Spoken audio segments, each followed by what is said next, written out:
Hey, big guy, you look like an intelligent person. But are you crapping out at the COVID casino? Are you strolling around the tables looking at all the big winners and looking at yourself and saying, I want to be a player with a room to myself in the high roller suite? Or are you just another loser to a novel coronavirus, forced to wear a mask, unemployed, staying at home with your favorite activities placed on hold indefinitely? Then grab another Corona and listen up. Cervezas for all my amigos, right? Before the days of casinos in Atlantic City and bus rides filled with senior citizens offered the promise of $5 in tokens and a bucket to get away for a few hours of pleasure and excitement at the Jersey Shore. During the summer, you were certain to hear a barker on the boardwalk, saying round and round she goes, and where she stops, nobody knows, inviting passers-by to take a chance on the wheel of fortune. But these days, folks arrive by the busloads to get out of the heat on the boardwalk, even avoiding the waves and the ocean. Grab a favorite beverage and just sit down for hours pumping coins in a machine with blinking lights in a game of chance, rather than skill. More for fun than on the belief that they will actually return home a millionaire. And at least on the boardwalk in Atlantic City, more likely than not, at the end of the day, you will probably break about even, maybe minus just a small sum. And in part, that is a matter of chance and probability, but also a matter of casino economics. You would not come if you lost everything, and the casinos would not be there if they gave everything away. The casinos couldn't remain if every one-armed bandit paid out more than it took in. And so they are just a little calibrated to avert the chance of the casino going bankrupt every day. And in the old days, slot machines were actually mechanically operated, presenting 3 metal reels with 10 possible stops, giving gamblers a 1 in 10 chance per wheel that a particular symbol would roll around to the window with the blinking lights. But making things just a little bit more complicated, you have that 1 in 10 chance occur in the right way at the right time on 3 wheels, so that you would have to have 3 match symbols, hopefully for the biggest jackpot payout. And these days, with great advances in electronic technology, casinos can provide a larger number of stops on each wheel to accompany the flashing lights and bells, while you sit back and enjoy your favorite beverage and keep pumping coin after coin into the slot machine until something happens to make you happy, or you just run out of coins to pop in. And rather than relying on a calibrated chance, the computer chips inside contain a random number generator, or RNG, which independently selects each stop each time you pull that lever. It's a new game and spins the wheel. And eventually there will be a payout to somebody in the long run, like after tens of thousands of spins. But since a real gambler always makes his luck, even the casino does, even if it would be nice if each machine had a sign that had a payout percentage printed on the front so that you could easily determine when it was ready to hit and pay out, hopefully not just relying on a feeling. The American Casino Guide can at least put you in the right state to travel, like some casinos in Colorado that exceed a 90% payout percentage if you hope to win bigger at the gambling on the one-armed bandit slot machines. And just like in life, even in pandemic crisis, at the casino, probability all comes down to a little easy high school math. Okay, maybe not so easy, but it's not rocket science. The easiest example involves a simple flip of a coin with 2 sides.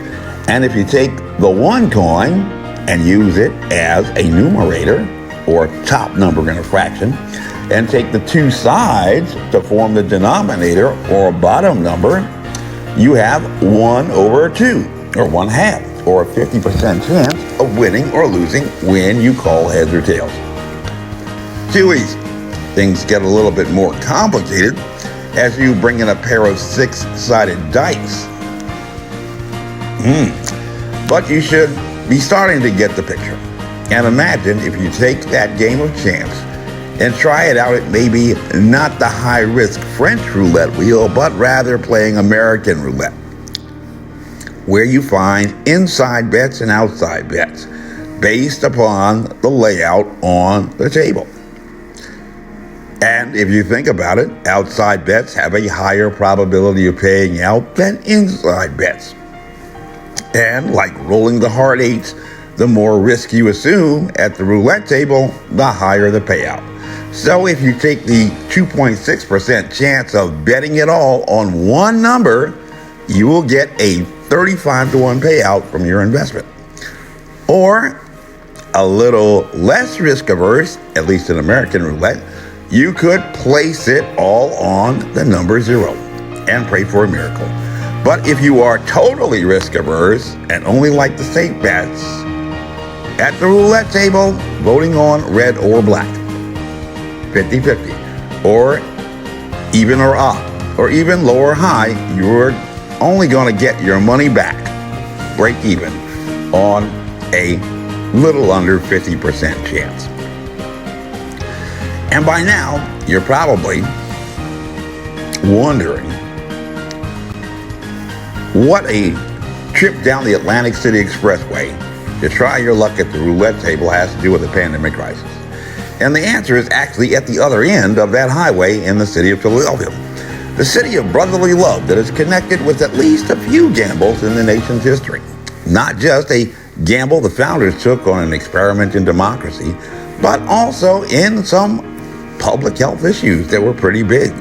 Some, at least by now, may be familiar with some patriotic-minded citizens who decided to risk the lives of 18,000 participants during the Liberty Loan Parade in the middle of the Spanish flu pandemic of 1918.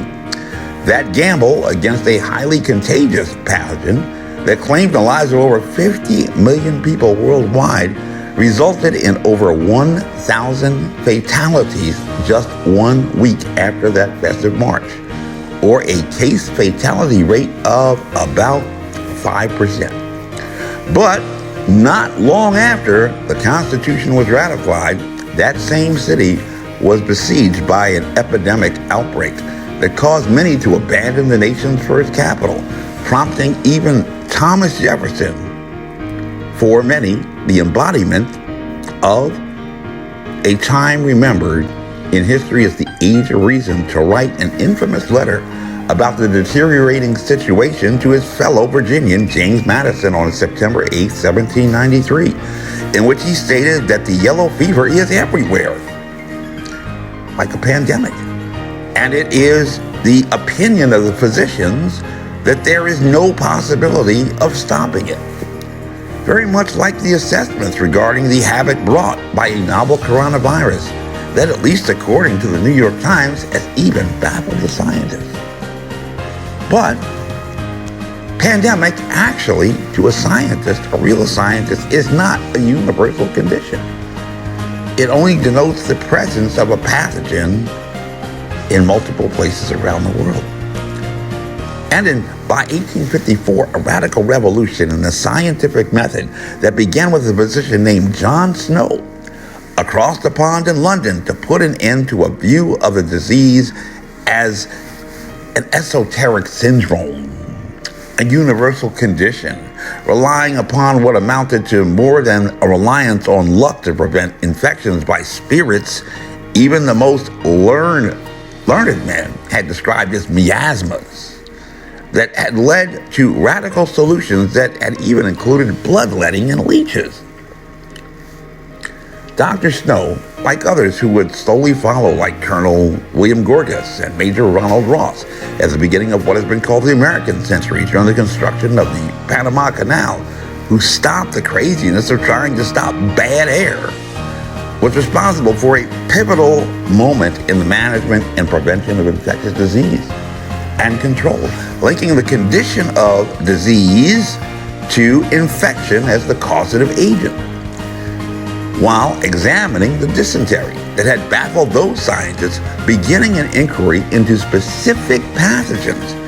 And by 1897, a scientist known as Robert Koch developed Koch's postulates, a methodical approach to validating causation that led to the discovery of Shiga's bacillus, which was found to be the actual cause that had to be prevented to flatten the curve on dysentery, which supplemented later by Stanley Falco a century later when he produced a set of molecular Koch's postulates to guide the examination of the role of genes in disease. Microbe hunters have been using ever since, but it may surprise you to learn that with the arrival of a novel coronavirus, an evolving science decided to ignore that time-proven evidence-based approach. Why? For unknown reasons.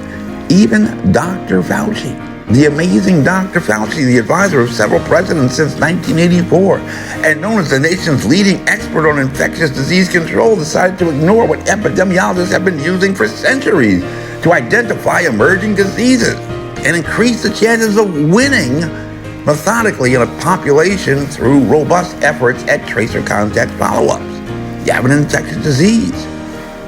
You're going to infect the person next to you. Tracer contacts.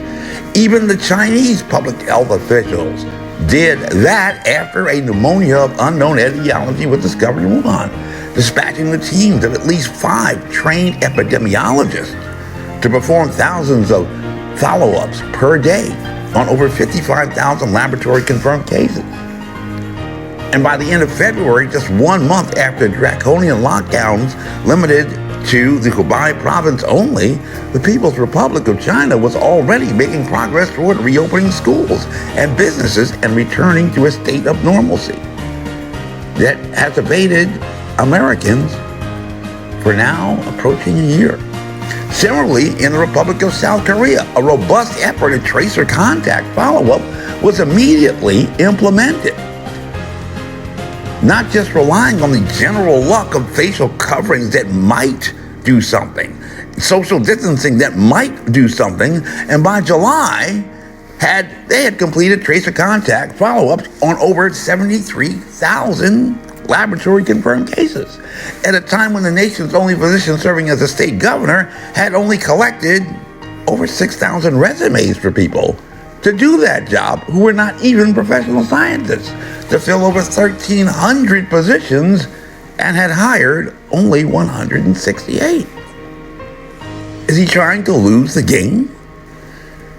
But those nations that did decide to approach COVID-19 by employing a systematic and scientific method rather than a syndrome approach that had failed men in the age of reason, leading to over 150,000 fatalities of yellow fever in the Louisiana territories alone in the 18th century, were able to develop a probability of success for the novel coronavirus in actually acquiring a human host to enable it to result in the rising infections that became the headlines for over a year in American newspapers.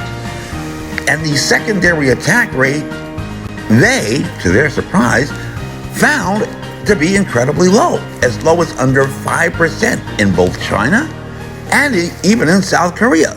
Less than 5% for infections, not fatalities like the case fatality rate suffered at the Liberty Loan Parade in Philadelphia that resulted from the pandemic version of a virulent strain of the common flu, a pathogen that generally enjoys a secondary attack rate between 20 and 40%, defining the range of normal of what is often described as a communicable disease.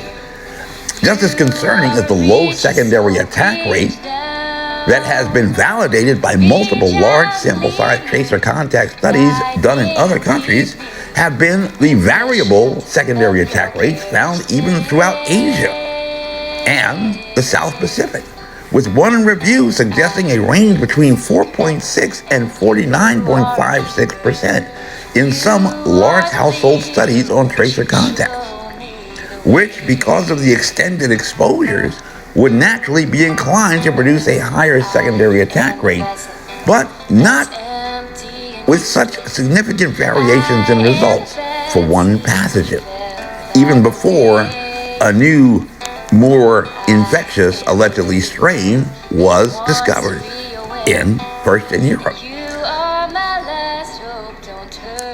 And this is a consistent pattern of variations that has even been found by scientists in ranges of symptoms and complications for one pathogen, and even varying between nations and locations for cluster outbreaks, like in the United Kingdom, where outbreaks in nosocomial settings or hospitals reach alarming levels, for which in the United States have been practically rare. It is entirely amazing that even the amazing Dr. Fauci described the event in the Rose Garden, where 100 people attended, and up to maybe 8 of the attendees became infected. He described that as a super spreader event. But if the highest secondary attack rate found even in the largest tracer contact studies is only below 50%, and we know by science since the 1980s that to have a super spreader event, you have to reach a level of at least 60% in secondary attack rate. The 8% that were infected at the White House demonstrates by numbers that there was no super spreader event. Now, any gambler knows that by simply changing the algorithm on the random number generator on the slot machines, a wide range of payout percentages can be produced at different casinos, just as easily as a device to apply some evolutionary pressure might assist a lucky gambler to increase his chances even playing a game of roulette.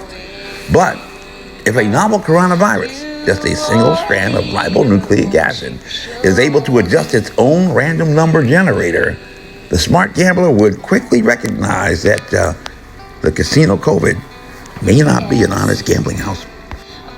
And if you're ever invited to a poker game and don't know who the sucker is, it's probably you. Now grab a lab coat, a thermometer, a stethoscope, another Corona, because we are only at the beginning of the road to the novel coronavirus jackpot that will have you up in the high roller suite before you can say lucky strikes. Are you ready? Are you set? Let's go. Scientists have what they call a scientific method that has been tested for years and years and years and years and years, hundreds of years. And it is a systematic approach to observing novel phenomena. That's a scientist word for mysterious stuff. And through rigorous examination, collection of evidence, employing time-tested and validated protocols and procedures, they're actually able to figure out a lot of stuff through analysis, kind of like Sherlock Holmes stuff. They can see stuff that others can't because they know how to examine it like a scientist. Remember Galileo, who grabbed a telescope and found rings around Saturn? Even the folks at the Vatican said, there are no rings around Saturn, Galileo. And Galileo said, but you just need to take a look at this telescope. And do you know what they did? They refused and hauled him off to the Inquisition to consider the science of coercive interrogation. And as a scientist, Galileo knew the science of that. I figure he calculated that he'd have no better luck than picking a fight with a security guard who got angry about a gambler breaking too many casinos. My name is Major Mike Webb, and by God, I am running for governor of Virginia. I ask every Christian, every conservative, every Republican, every Democrat, every liberal, every conservative, and every Virginian and American true to like the motto of the imagery. Follow me and we shall overcome. Honest. And y'all will come back now. Yeah. You are a leader, won't you show me the way? Oh, you're a mountain from which there flows a fountain. So let its water wash my sins away. 'Cause I am a seeker and you are a keeper. You are a teacher, won't you teach me the way? Reach out and lead me, guide me and keep me in the shelter of your care each day. 'Cause I am a seeker. This advertisement was authorized by Mike Webb. You are a leader, won't you show me the way? You are a leader, won't you show